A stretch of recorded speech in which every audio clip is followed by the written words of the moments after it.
What's up, guys? So unfortunately, one of the things about doing a homestead or having a small farm or just having lots of animals is unfortunately bad things can happen.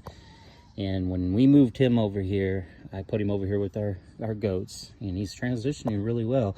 He's mainly been up there with our other dogs, our Goldies. This is Marsh, and I'll have an episode really talking about Marsh. But unfortunately, Marsh was taught when he was young from the older Golden Retriever about eating chickens. And unfortunately, once Marsh was here, the chickens still figured out a way to get in here. It's like they wanted to jump off a cliff. And yesterday was the third chicken in the last 4 days. We were saved one of them, luckily. My wife got to it in time, but I came home yesterday. And, well, Marsh thought he was eating Kentucky Fried Chicken or Popeyes or something, but he took out one of my favorite chickens, probably my second or third favorite chicken, unfortunately. And the really sad part about this, as you guys might remember on the video, I had a couple rabbits that I had turned loose in our yard about a year ago. And, well, one of them, the bigger one, the mama, she was hanging around all the time, and I made videos on her several times over the last year probably. She decided to go in here too, and Marsh got to her. So big marshmallow man right there, you know. I don't know, big dogs, you know. Never thought he would take out a rabbit, but took out my rabbit, my Cindy Crawford rabbit. She was cool, and then took out 2 chickens so far. So that's the downside of having a little mini farm. And the only thing I can think of, I put this here temporarily, is maybe the chickens are squeezing under there, because I doubt that they're jumping up on the fence. I mean, they could, but I've got to discover now, okay, exactly where these guys are getting in at, because I don't want to see them continuously do this. And I've had them, man. It started with my Polish. Those Polish, I swear, the Polish top, they're not the smartest things. It got in there first, and then it got my little white eagle looking one. So I'm thinking it's there. Just gotta try to look and pay attention. The other option is they're probably coming in, if this door gets left open, which it does often, they're probably coming in here. They'll jump up on the barrel, and then they'll jump right over unexpectedly, because you know they're not used. The animals, these guys just got put in here a week and a half ago, and these chickens are just not used to it. I know, Marsh, I'm not happy with you, buddy.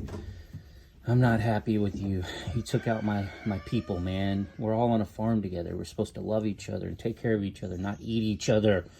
But anyway, it's more than likely what they did, because they do like to come in here and they like to lay in my rabbit hay. So I need to figure out a better way to keep them from getting over on that side. But that's the downsides of, you know, having a little mini farm. The kids right now are playing with all the rabbits. I came to get another one. I'm gonna take all the babies in.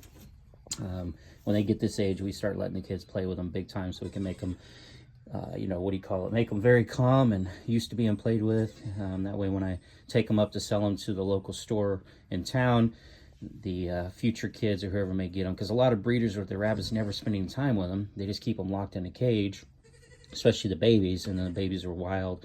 And then they scratch and stuff when the kids get them, and then parents don't know what to do with them. They end up trying to adopt them out, and it just creates a mess. So we try to at least make them as sweet as can be. All right, I had an extra bag of cement, so I went ahead and laid it out, spread it out, poured some water on it. I usually just dump the bag first. I don't mix it in a wheelbarrow and add water. Just quicker, it makes it easy. I use that cement, you know, you buy for Post, the quick set. It's like $7 a bag over at the box stores. Anyway, I just put it in there. That leaves about 3 inches. I also do this around everything, around my chicken coops and just around everything, because just in case, you know, either the dog or something tries to dig under, things like that. It just kind of gives it a solid foundation. Plus, none of the weeds grow right here, so I don't have all this crap growing right up against the gate. Just another reason I like to put the concrete across it. Keep the mess out. Hey, good morning, girl. I'll have to tell you guys a story about Rita, too. We'll be introducing you to all of them slowly but surely, because we got, I don't know how many. I've lost count of how many of these animals we got here on the farm. Well, she's my favorite that's left now. I call her Eagle, just because look at those colors. She looks like an eagle to me, and she's one of my longest running now. Her, and there's a gray one in the background back there. You can barely see her head stick. There she is. See her walking across now, that gray one. Those are my 2 oldest that have survived, at least 3 years now. But she's cool. And there was a white one basically just like her, but imagine instead of gray in it, it was all white. And that's the one my dog got yesterday. So I'm down to my favorite one's the only one left, man. I hope like heck nothing happens to her. Almost want to pin her up in her own private pen, but she's been free to do whatever she's wanted. You know, our animals and chickens are free range.